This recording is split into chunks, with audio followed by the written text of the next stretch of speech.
इस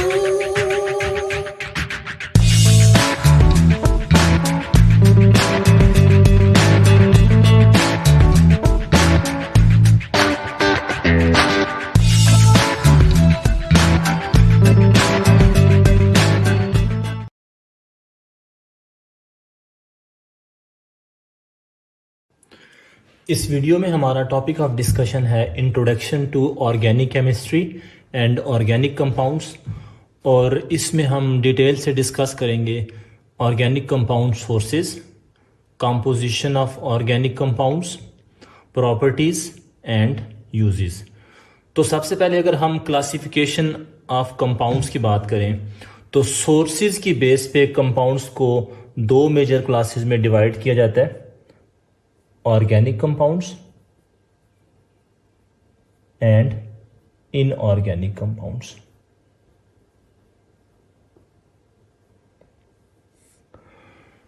inorganic compounds तमाम ऐसे कंपाउंड्स हैं जिनका मिनरल सोर्स हो,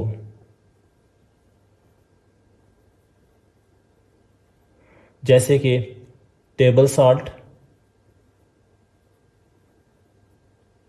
NaCl, लाइमस्टोन,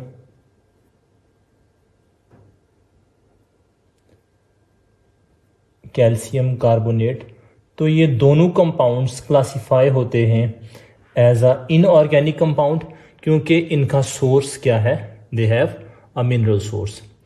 दूसरी तरफ हमारे पास ऑर्गेनिक कंपाउंड्स हैं, तो ऑर्गेनिक कंपाउंड्स ऐसे कंपाउंड्स हैं, इस वर्ड को आप अगर रिलेट कर लें ऑर्गेनिज्म से,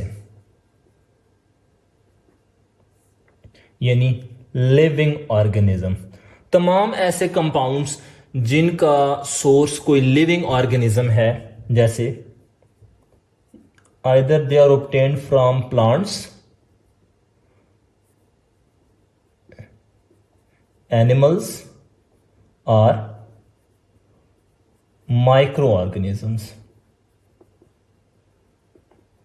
तो इन सोर्सेज से ऑब्टेन होने वाले कंपाउंड्स को हम ऑर्गेनिक कंपाउंड्स कहते हैं।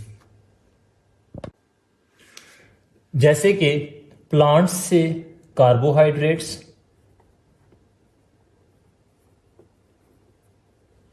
Proteins from animals, similarly antibiotics from microorganisms. तो इन कंपाउंड्स का, कार्बोहाइड्रेट्स, प्रोटीन्स, एंटीबायोटिक्स, इन कंपाउंड का सोर्स लिविंग ऑर्गेनिज्म है, तो हम इन कंपाउंड्स को क्लासिफाई करते हैं, these are organic compounds. Studies जब ऑर्गेनिक कंपाउंड्स के ऊपर की गई तो इनकी जो कंपोजिशन को जब स्टडी किया गया तो पता चला कि all the organic compounds they have carbon as an essential element present in them, यानी तमाम ऑर्गेनिक कंपाउंड्स के अंदर कार्बन जो है वो मस्ट था। तो इस बेस पे ऑर्गेनिक कंपाउंड्स को जो है वो यूं डिफाइन किया गया कि all carbon containing compounds they are organic, और इनऑर्गेनिक कंपाउंड्स को यूं कहा गया जी कि all compounds other than carbon they are inorganic. लेकिन यहां पे हमारे पास कुछ कंपाउंड ऐसे हैं, जैसे कार्बन डाइऑक्साइड है, carbon monoxide, bicarbonate, carbonate, carbon disulphide. तो इन कंपाउंड्स में कार्बन मौजूद है, लेकिन ये compounds as a organic compounds classify नहीं होते। तो अब ये आप ज़रा इस पे सोचें कि ये कंपाउंड्स कार्बन होने के बावजूद क्यों ऑर्गेनिक कंपाउंड के तौर पे क्लासिफाई नहीं हो रहे।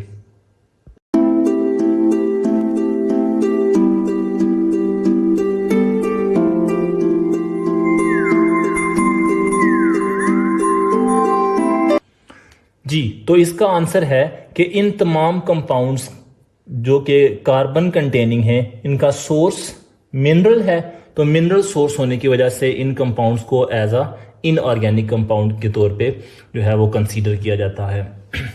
लेटर स्टडी से ये चीज़ पता चली कि कार्बन के साथ साथ, एक तो कार्बन एसेंशियल एलिमेंट है, लेकिन कार्बन के साथ जो दूसरा एसेंशियल एलिमेंट ऑर्गेनिक कंपाउंड के अंदर मौजूद है, दैट इज हाइड्रोजन। तो all compounds containing carbon and hydrogen यानी हाइड्रोकार्बन्स, ऐसे कंपाउंड्स जो कि कार्बन और हाइड्रोजन से मिलके बने हैं उनको हम हाइड्रोकार्बन्स कहते हैं, और हाइड्रोकार्बन्स की स्टडीज को हम ऑर्गेनिक केमिस्ट्री कहते हैं। फर्दर स्टडी से ये बात पता चली कि ऑर्गेनिक केमिस्ट्री सिर्फ हाइड्रोकार्बन्स तक कन्फाइंड नहीं है, बल्कि derivatives of hydrocarbon, derivatives of hydrocarbons, ये भी जो है वो ऑर्गेनिक केमिस्ट्री के अंदर स्टडी होते हैं। अब डेरिवेटिव ऑफ हाइड्रोकार्बन से क्या मुराद होगी? जैसे अगर हम एग्जांपल लें CH4 मीथेन, मीथेन की अगर आप हैलोजिनेशन करते हैं यानी क्लोरीनेशन करने in the presence of sunlight, तो ये क्लोरीन क्या करेगा? It will substitute one of the hydrogen CH3Cl, chloromethane.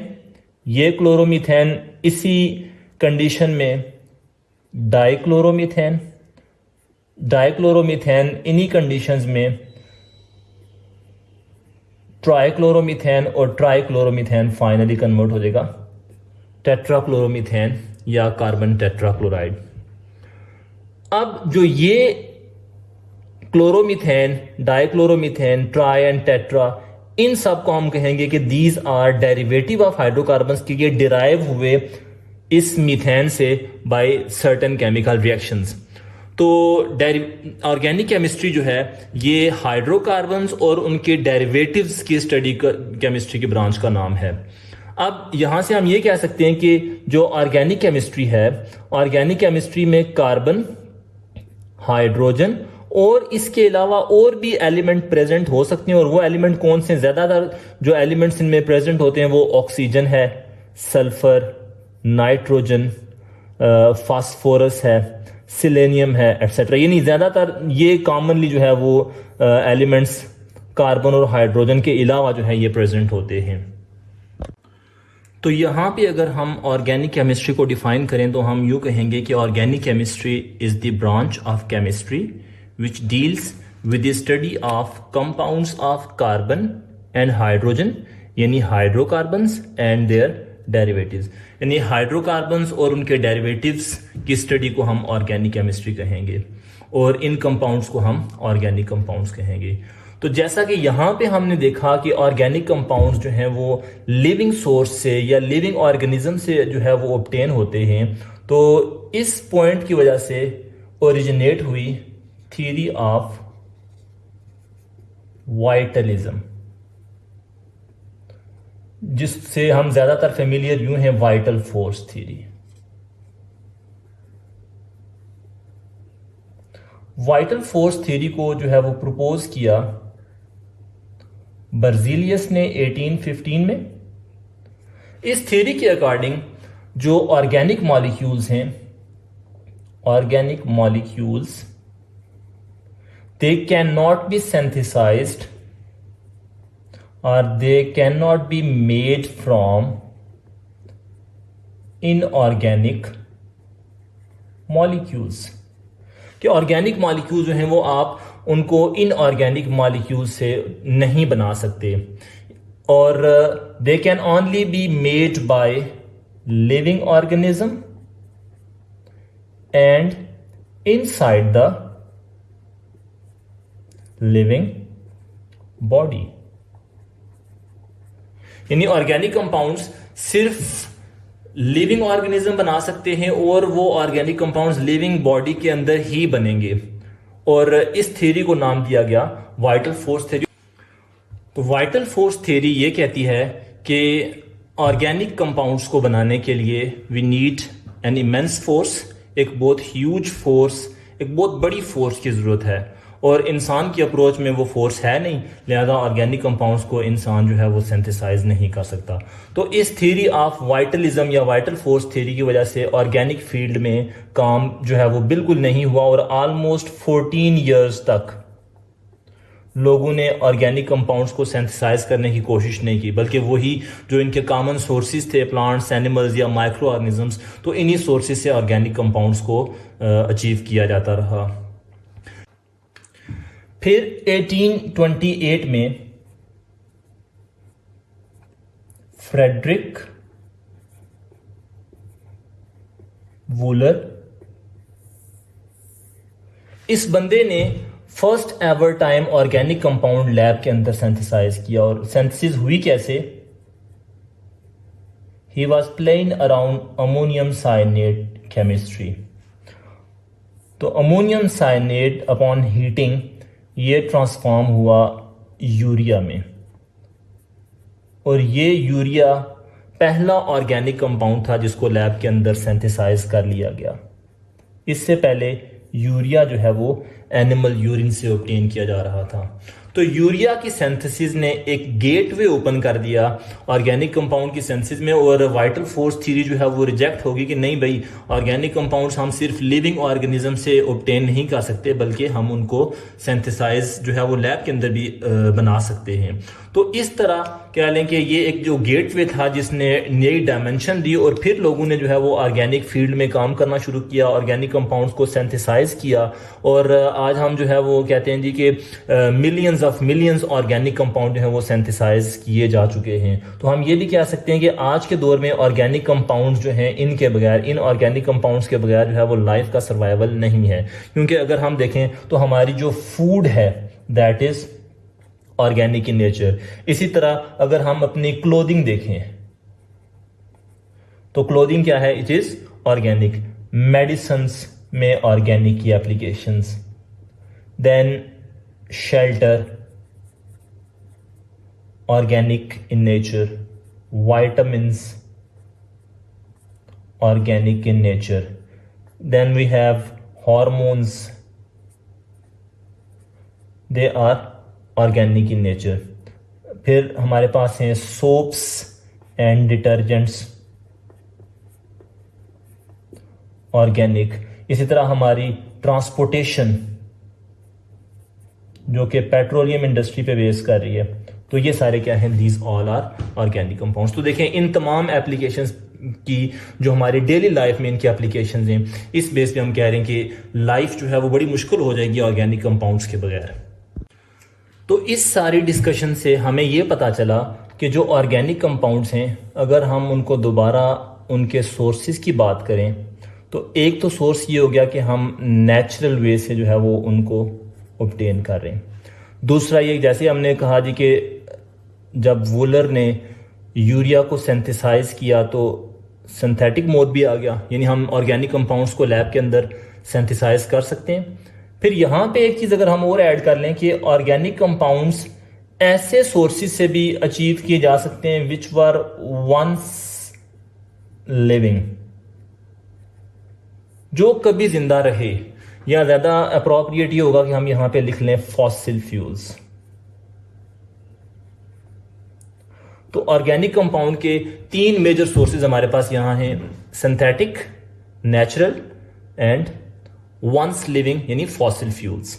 अब जो नेचुरल सोर्सेज हैं, नेचुरल सोर्सेज को हम आगे फर्दर डिवाइड करें तो वो क्या क्या सोर्सेज हो सकते हैं? इनमें plants, animals and micro organisms. Plant से ज़्यादातर हमारे पास कार्बोहाइड्रेट्स जो है वो आ रहे हैं, organic compounds. Certain lipids or fats, alkaloids. Then अगर हम animals as a source of organic compounds की बात करें तो प्रोटीन्स, फैट्स एट्सेट्रा।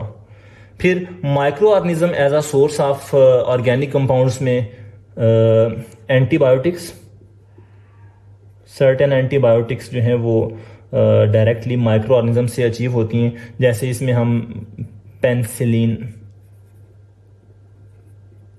ये कॉमन एंटीबायोटिक है जिसको करते हैं। इसी तरह सर्टेन एंजाइम्स हैं। फिर इसमें वाइटामिन्स हैं। तो ये वो कुछ ऑर्गेनिक कंपाउंड्स हैं जिनको हम माइक्रो ऑर्गेनिज्म से ऑब्टेन करते हैं। देन हमारे पास अगर हम सिंथेटिक फील्ड की बात करें कि ऑर्गेनिक कंपाउंड्स को हम सिंथेसाइज कैसे करें, तो इसमें petrochemical industry,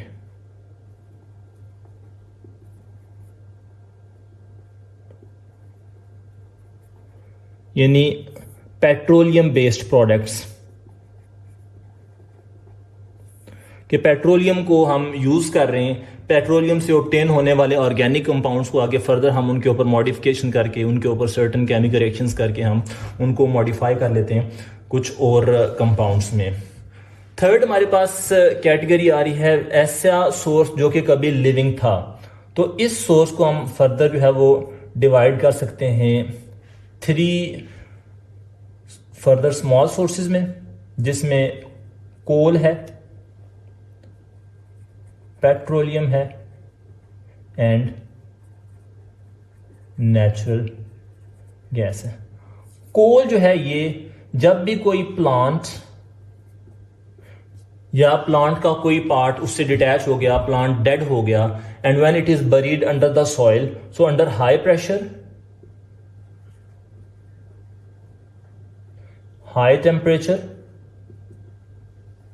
and action of micro organisms, in 3 condition में, यानी माइक्रो ऑर्गेनिजम्स, हाई टेम्परेचर और हाई प्रेशर पे, ये जो डेड प्लांट होगा जो कि जमीन के नीचे दब चुका हुआ है, ये कन्वर्ट हो जाएगा किसमें? कोल में। अब ये जो कोल है ये यूज होगा as a source of organic compounds, क्योंकि इस कोल की हम क्या करेंगे, will go for destructive distillation. Destructive distillation को हम पायरोलाइसिस भी कहते हैं। इसमें हम करते क्या हैं, in the absence of oxygen, oxygen की गैर मौजूदगी में हम कोल को हीट करेंगे, तो ये कोल जो है वो कन्वर्ट किस में हो जाएगा, it will be converted to coal tar, coke and coal gas. ये जो कोल टार है ये आगे फर्दर एक इंपॉर्टेंट सोर्स है ऑर्गेनिक कंपाउंड्स का, और ये इससे मोस्टली जो है वो हेट्रोसाइकल्स, देन एरोमेटिक कंपाउंड्स, ये कंपाउंड जो है वो ऑब्टेन होते हैं कोल टार से। दूसरे हमारे पास जो सोर्स है वंस लिविंग वाला या फॉसिल फ्यूल वाला, इसमें है पेट्रोलियम। पेट्रोलियम क्या है कि जब कोई एनिमल मर गया या सी के अंदर जो फाइटोप्लैंक्टॉन्स, जू प्लैंक्टॉन्स, जब ये डेड हो गए तो ये सीधा ओशन बेड पे चले गए, और वहां पे अंडर हाई प्रेशर ये जो dead part of the animal या फाइटोप्लैंक्टॉन, जू प्लैंक्टॉन, ये किस में कन्वर्ट हो जाएंगे, they are converted to petroleum. और ये पेट्रोलियम क्या है, this petroleum is crude oil, इसको हम क्रूड ऑयल बोलते हैं, और ये थिक ब्लैक लिक्विड है। ये thick black liquid crude oil, it's a mixture of hydrocarbons, mixture of organic compounds या हाइड्रोकार्बन्स, और इन ऑर्गेनिक कंपाउंड्स के मिक्सचर को हम क्या करते हैं, we go for fractional distillation.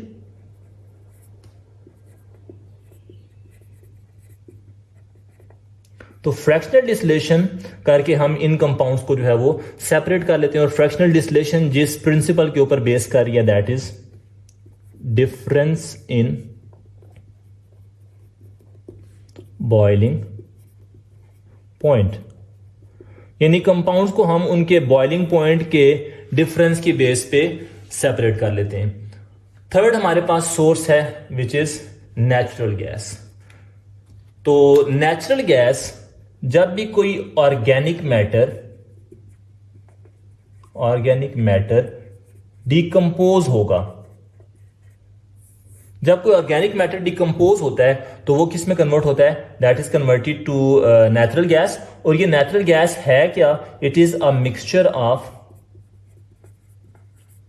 Low boiling hydrocarbons, और जो इसका मेजर कॉन्स्टिट्यूएंट होता है दैट इज मीथेन गैस। तो यहां तक तो हमने बात कर ली ऑर्गेनिक कंपाउंड्स के sources and composition of organic compounds. अब हम डिस्कस करते हैं properties of organic compounds. Organic compounds की प्रॉपर्टीज में सबसे पहले जो बात होती है वो कंपोजिशन ऑफ ऑर्गेनिक कंपाउंड्स। तो ऑर्गेनिक कंपाउंड की कंपोजिशन में हम एक चीज़ देख चुके हैं कि तमाम ऑर्गेनिक कंपाउंड्स में कार्बन जो है वो as a basic skeleton present होता है, और कार्बन के अलावा हाइड्रोजन और कुछ heteroatoms, oxygen, sulphur, nitrogen, selenium, इस तरह के एलिमेंट्स जो हैं वो ऑर्गेनिक कंपाउंड्स के अंदर प्रेजेंट होते हैं। फिर ये जो हमने बात की कि ऑर्गेनिक कंपाउंड्स की एक ह्यूज वैरायटी है, यानी मिलियंस ऑर्गेनिक कंपाउंड जो हैं वो बनाए जा चुके हैं। तो ये इतनी वैरायटी किसकी वजह से आ रही है, ये कार्बन की प्रॉपर्टी है कैटिनेशन। कैटिनेशन क्या है, this is self linking property of carbon. Carbon की सेल्फ लिंकिंग प्रॉपर्टी को हम कैटिनेशन बोलते हैं। यानी एक कार्बन एटम दूसरे कार्बन के साथ तीसरा, चौथा, इस तरह सो ऑन करते करते ये लॉन्ग चेन्स बना सकते हैं, या जो है ये ब्रांचिंग में जो है वो कार्बन एटम एक दूसरे के साथ कनेक्ट हो सकते हैं। तो इस तरह से डिफरेंट पैटर्न में एक दूसरे के साथ कंबाइन होके बॉन्ड बना के ये एक huge variety of organic compounds बनाते हैं। फिर अगर हम इनके melting point and boiling points की बात करें, melting points and boiling points, तो यूजुअली ऑर्गेनिक कंपाउंड्स के melting points and boiling points क्या होते हैं, they are very low. Melting and boiling points के बाद हमारे पास कंबस्शन है, यानी एबिलिटी टू कैच फायर। तो ऑर्गेनिक कंपाउंड्स मोस्टली कंबस्टेबल होते हैं, दे कैच फायर, और इस वजह से जो है हम इनको as a source of heat, as a source of energy भी जो है इनको इस्तेमाल कर रहे होते हैं। देन और ये जो कंबस्शन है ये डिक्रीज करती है, इसका अगर हम ट्रेंड की बात करें, इसके पैटर्न की बात करें, तो it decreases with increase in number of carbon atoms, कि कार्बन एटम्स जैसे जैसे बढ़ते जाएंगे कंबस्टिबिलिटी जो है वो उसी रेशो से डिक्रीज होती जाएगी। देन सॉल्युबिलिटी, ऑर्गेनिक कंपाउंड जो है ये नॉन पोलर नेचर के होते हैं, इसलिए ये ऑर्गेनिक सॉल्वेंट के अंदर क्या हो जाएंगे, डिसॉल्व हो जाते हैं, और जो पोलर सॉल्वेंट्स हैं इनके अंदर ये यूजुअली डिसॉल्व नहीं होते। ऑर्गेनिक सॉल्वेंट्स में हमारे पास नॉर्मली हम बेंजीन को एज अ सॉल्वेंट यूज करते हैं, we use diethyl ether as a solvent. Solubility के बाद non ionic character, organic compounds में हमने देखा कि कार्बन एटम्स एक दूसरे के साथ इस तरह कनेक्टेड हैं, बॉन्डेड हैं। कार्बन के साथ जो है वो हाइड्रोजन एटम जो है वो बॉन्डेड है। तो जो पोलैरिटी है, जो आयोनिक कैरेक्टर आ रहा है, ये डिपेंड करता है इलेक्ट्रोनेगेटिविटी ऑफ कंबाइनिंग एलिमेंट्स के ऊपर। तो ये देखें कि यहाँ पे हमारे पास एक कार्बन और दूसरा कार्बन, दोनों कार्बन एटम एक दूसरे के साथ कनेक्टेड हैं, तो कार्बन एटम की इलेक्ट्रोनेगेटिविटी सेम होती है, इसलिए यहाँ पे किसी किस्म के कोई पार्शियल पॉजिटिव या पार्शियल नेगेटिव चार्जेस जो है वो डेवलप नहीं होंगे। देन अगर हम कार्बन एंड हाइड्रोजन के बॉन्ड की बात करें, तो कार्बन और हाइड्रोजन की जो इलेक्ट्रोनेगेटिविटी है ये भी कंपेरेबल होती है। तो इस very minute difference of electronegativity की वजह से ये बॉन्ड भी जो है ये ऑलमोस्ट क्या होता है, नॉन पोलर होता है। तो हम कहते हैं कि ऑल द ऑर्गेनिक कंपाउंड्स और mostly organic compounds specially hydrocarbons they are non ionic in nature, या इनका नॉन आयोनिक कैरेक्टर होता है। और यही नॉन आयोनिक कैरेक्टर जो है वो अगर हम इसको रिलेट करें रेट ऑफ रिएक्शन के साथ, तो ऑर्गेनिक कंपाउंड्स स्पेशली हाइड्रोकार्बन्स के जो रेट ऑफ रिएक्शंस होते हैं दे आर वेरी स्लो, ये बड़ा स्लोली रिएक्ट करते हैं, and they need certain specific conditions, specific conditions में ही ये रिएक्शन होते हैं। जब तक आप वो कंडीशन प्रोवाइड नहीं करेंगे ऑर्गेनिक जो है वो कंपाउंड्स रिएक्ट नहीं करेंगे।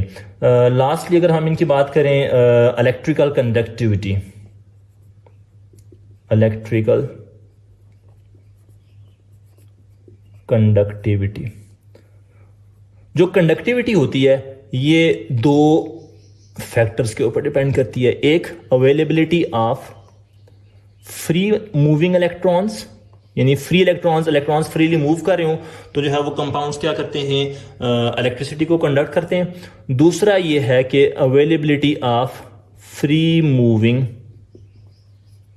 आयंस, तो फ्री मूविंग आयंस भी नहीं है ऑर्गेनिक कंपाउंड्स में, इनमें फ्री मूविंग इलेक्ट्रॉन्स भी नहीं है, तो हम कह रहे हैं कि ऑर्गेनिक कंपाउंड्स इलेक्ट्रिसिटी जो है वो कंडक्ट नहीं करते, they are non conductor of electricity. Lastly applications of organic compounds, तो ऑर्गेनिक कंपाउंड्स के एप्लीकेशन में फूड इंडस्ट्री में जो है वो organic compounds they have their key applications, pharmaceutical industry, agriculture, polymer science, cosmetics, power and transportation और many more. यानी बेशुमार इन फील्ड्स के अलावा बेशुमार और फील्ड्स हैं जिनमें ऑर्गेनिक कंपाउंड्स अपना जो है वो की रोल प्ले करते हैं। तो इस तरह हम आज के लेक्चर में हमने organic compound sources, composition of organic compounds, then properties of organic compounds and finally uses of organic compound जो है वो हमने डिस्कस किए। तो हम इसको कंक्लूड यूँ कर सकते हैं कि ऑर्गेनिक कंपाउंड जो हैं they come from variety of sources, यानी जिसमें बहुत नेचुरल एंड सिंथेटिक हैं। Then their role in human life, उसको भी हम डिनाई नहीं कर सकते। तो ये वो बेशुमार यानी हर फील्ड में जो है वो ऑर्गेनिक कंपाउंड या ऑर्गेनिक केमिस्ट्री की एप्लीकेशंस हैं। This completes our lecture on the sources of organic compounds and inshallah next time we'll dive deeper into further aspects of organic chemistry. So stay tuned, stay curious and keep exploring. Thank you for watching this video. Allah Hafiz.